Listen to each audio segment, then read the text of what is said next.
Get ready, start. Karnataka ಸರ್ಕಾರದ ಉಪಮುಖ್ಯಮಂತ್ರಿಗಳು ಆಯವ್ಯಯದ ಕುರಿತು ಮಾಡಿದ ಭಾಷಣ. ಕರ್ನಾಟಕ ರಾಜ್ಯದ ಜನತೆಯ ಮುಂದೆ ಈ ಮುಂಗಡ ಪತ್ರ ಮಂಡಿಸುತ್ತಿರುವುದು ನನ್ನ ಪಾಲಿಗೆ ದೊರೆತ ಗೌರವ ಎಂದು ಭಾವಿಸುತ್ತೇನೆ.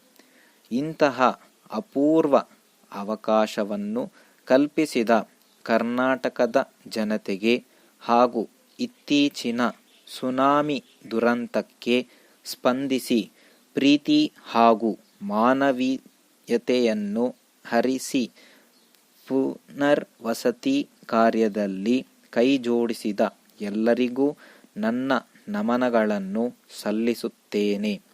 ಇತ್ತೀಚೆಗೆ ಕರ್ನಾಟಕ ರಾಜ್ಯವು ಅನುಭವಿಸಿದ ಬರಗಾಲ ವರ್ಷಗಳ ಹಿನ್ನೆಲೆಯಲ್ಲಿ ನಮ್ಮ ರೈತರನ್ನು ಬರಗಾಲದ ದವಡೆಯಿಂದ ಪಾರು ಮಾಡಲು ನೀರಾವರಿ ಯೋಜನೆಗಳ ನಿರ್ವಹಣೆ, ಜಲಾನಯನ ಅಭಿವೃದ್ಧಿ ಕಾರ್ಯಕ್ರಮ, ಬೆಳೆ ವಿಮಾ ಪರಿಹಾರ ಹಾಗೂ ರೈತರಿಗೆ ಕಡಿಮೆ ಬೆಲೆಯಲ್ಲಿ ಉತ್ತಮ ಕೃಷಿ ಸಲಕರಣೆಗಳನ್ನು ಹಾಗೂ ಬೀಜಗಳನ್ನು ವಿತರಿಸುವ ಯೋಜನೆಗಳನ್ನು ಕೈಗೆತ್ತಿಕೊಂಡಿದೆ.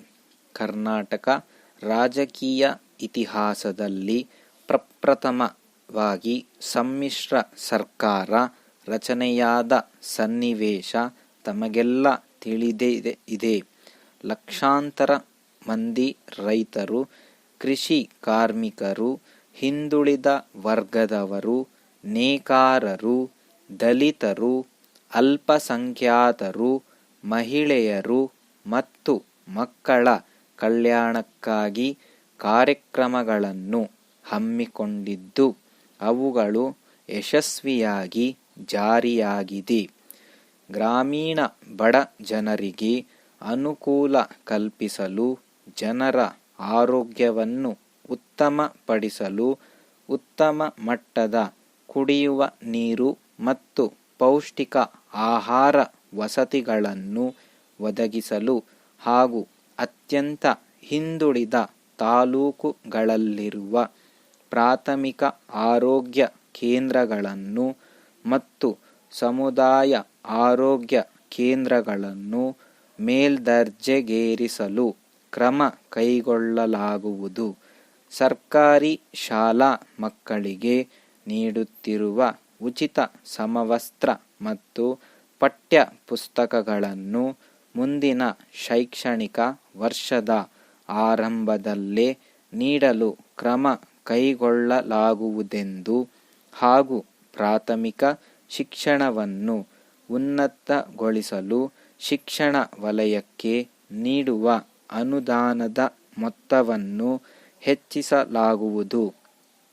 ಸಮಾಜದ ಕಡು ಬಡವರು ಮತ್ತು ದುರ್ಬಲ ವರ್ಗದವರು ಆಹಾರದ ಕೊರತೆಯಿಂದ ಬಳಲಬಾರದೆಂದು ರಿಯಾಯಿತಿ ದರದಲ್ಲಿ ಅಕ್ಕಿ ಮತ್ತು ಗೋಧಿ ವಿತರಿಸುವ ಕಾರ್ಯಕ್ರಮ ಕೈಗೊಳ್ಳಲಾಗಿದ್ದು, ಮೆಟ್ರಿಕ್ ನಂತರದ ಪರಿಶಿಷ್ಟ ಜಾತಿ ಮತ್ತು ಪರಿಶಿಷ್ಟ ಪಂಗಡದ ವಿದ್ಯಾರ್ಥಿಗಳಿಗೆ ನೀಡುವ ರಾಜ್ಯ ಸರ್ಕಾರದ ವಿದ್ಯಾರ್ಥಿ ವೇತನ ಯೋಜನೆಗಾಗಿ ಭಾರತ ಸರ್ಕಾರವು ಪೂರಕ ಸೌಲಭ್ಯ ನೀಡಲಿದೆ.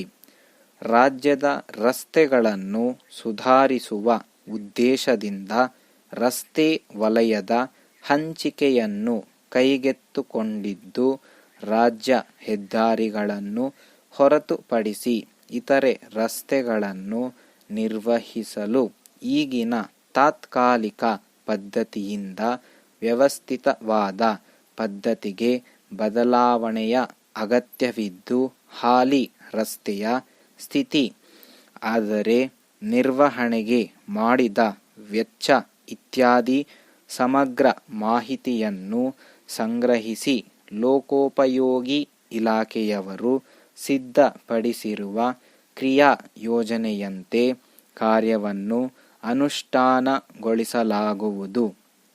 ಕಂದಾಯ ಇಲಾಖೆಯ ಗ್ರಾಮೀಣ ಪ್ರದೇಶಗಳಲ್ಲಿ ರೈತರು ಮತ್ತು ಕೃಷಿಕ ಸಮುದಾಯದ ಜೊತೆ ನಿಕಟ ಸಂಬಂಧ ಹೊಂದಿದ್ದು, ರಾಜ್ಯದಲ್ಲಿ 36 ಮಿನಿ ವಿಧಾನಸೌಧ ಕಟ್ಟಡಗಳ ನಿರ್ಮಾಣ ಕಾರ್ಯವು ವಿವಿಧ ಹಂತಗಳಲ್ಲಿದ್ದು, ಹಣದ ಕೊರತೆಯಿಂದ ಪೂರ್ಣಗೊಂಡಿಲ್ಲದ ಕಾರಣ ಈ ನಿಟ್ಟಿನಲ್ಲಿ 8 ಕೋಟಿ ರೂಪಾಯಿಗಳನ್ನು ನೀಡಲಾಗುತ್ತಿದೆ ಹಾಗೂ ಜಮೀನು ಮಾರಾಟವಾದ ಅಥವಾ ವಿಭಾಗಗೊಂಡ ತಕ್ಷಣ ರೈತರ ಜಮೀನನ್ನು ವಿತರಿಸುವ ಕಾರ್ಯ ವಿಳಂಬವಾಗುತ್ತಿದ್ದು, ಈ ನೂತನ ತಂತ್ರಜ್ಞಾನದ ಮೂಲಕ ಗ್ರಾಮ ಜಮೀನು ನಕ್ಷೆಗಳನ್ನು ಸಿದ್ಧಪಡಿಸಿ ಸಾರ್ವಜನಿಕರಿಗೆ ಒದಗಿಸಲಾಗುವುದು. ಕೃಷಿ ಅಭಿವೃದ್ಧಿಯ ಕಾರ್ಯಕ್ರಮಗಳು ಮಾರುಕಟ್ಟೆ ವ್ಯವಸ್ಥೆಯನ್ನು ಸರಿಪಡಿಸಿ ರೈತನು ಉತ್ಪಾದನೆ ಮಾಡತಕ್ಕಂಥ ವಸ್ತುವಿಗೆ ನ್ಯಾಯವಾದ ಬೆಲೆ ದೊರಕುವಂತೆ ಮಾಡಬೇಕು. ಇದರ ಜೊತೆಗೆ ಬಳಕೆದಾರನ ಹಿತವನ್ನು ಸಹ ದೃಷ್ಟಿಯಲ್ಲಿಟ್ಟುಕೊಳ್ಳಬೇಕಾಗುತ್ತದೆ. ಸಹಕಾರ ಮಾರುಕಟ್ಟೆ ಸಂಘಗಳು ಉತ್ಪಾದಕ ಮತ್ತು ಬಳಕೆದಾರ ಇವರಿಬ್ಬರ ನಡುವೆ ಸಂಬಂಧವನ್ನು ಕಲ್ಪಿಸುವ ಹಾಗಿರಬೇಕು. ರೈತನಿಗೆ ತಾನು ಉತ್ಪಾದನೆ ಮಾಡುವ ಬೆಳೆಗೂ ಬಳಕೆದಾರನ ಮಾರುಕಟ್ಟೆಯಲ್ಲಿ ಕೊಡತಕ್ಕ ಬೆಲೆಗೂ ಅಗಾಧ ಅಂತರ ಇರುವುದರಿಂದ ಇದನ್ನು ಒಂದು ಮಟ್ಟಕ್ಕೆ ಇಳಿಸಿ ಸೂಕ್ತ ಬೆಲೆಗೆ ಅವಶ್ಯಕ ಪದಾರ್ಥಗಳನ್ನು ಜನತೆಗೆ ಒದಗಿಸಬೇಕು. ಈ ಬಗ್ಗೆ ಸರ್ಕಾರ ವಿಶೇಷ ಗಮನ ಕೊಡಬೇಕೆಂದು ಹೇಳಿ ಸಭಾಪತಿಯವರಿಗೆ ವಂದಿಸಿ ನನ್ನ 2 ಮಾತುಗಳನ್ನು ಮುಗಿಸುತ್ತೇನೆ. ಶ್ರೀ ನಾಗೇಶ್ ರಾವ್ ಮತ್ತು ಮಕ್ಕಳು, ಪದ್ಮನಾಭನಗರ, ಬೆಂಗಳೂರು. ಇವರು ಮರದ ಪೀಠೋಪಕರಣಗಳ ಸರಬರಾಜಿನ ಬಗ್ಗೆ ದಿನಾಂಕ 30 ಏಪ್ರಿಲ್ 2005 ರಾಮನಾಥ ಮತ್ತು ಮಕ್ಕಳು, ಇಂದಿರಾನಗರ, ಬೆಂಗಳೂರು ಇವರಿಗೆ ಬರೆದ ಪತ್ರ. ಮಾನ್ಯರೇ, ನಾವು ನಿಮಗೆ 100 ಮರದ ಕುರ್ಚಿಗಳನ್ನು ಮತ್ತು ಮೇಜುಗಳನ್ನು ಸರಬರಾಜು ಮಾಡುವ ದಿನಾಂಕ 10 ಫೆಬ್ರವರಿ 2005 ನಮ್ಮ ಪತ್ರದಲ್ಲಿ ಪೀಠೋಪಕರಣಗಳ ಗುಣಮಟ್ಟವನ್ನು ವಿವರಿಸಿ ಕೋರಿಕೊಂಡಿದ್ದೆವು.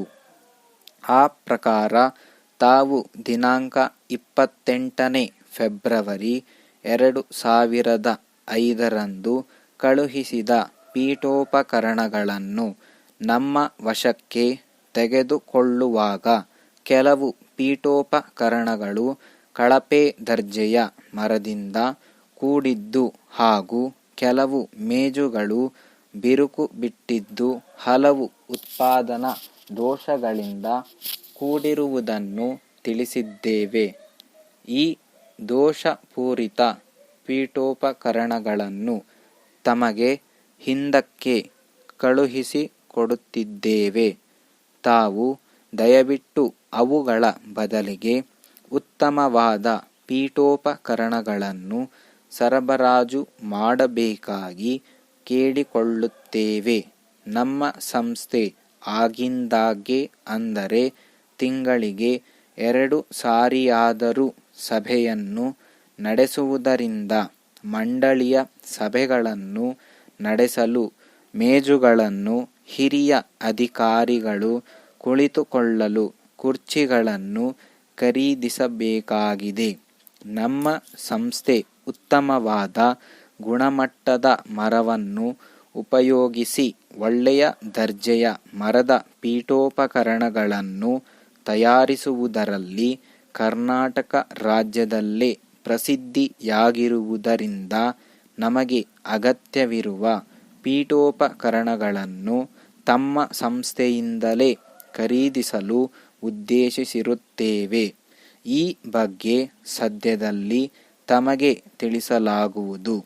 ವಂದನೆಗಳೊಂದಿಗೆ ತಮ್ಮ ವಿಶ್ವಾಸಿ ನಾಗೇಶ್ ರಾವ್ ಮತ್ತು ಮಕ್ಕಳು ಪರವಾಗಿ ನಾಗೇಶ್ ರಾವ್ ಮಾಲೀಕರು.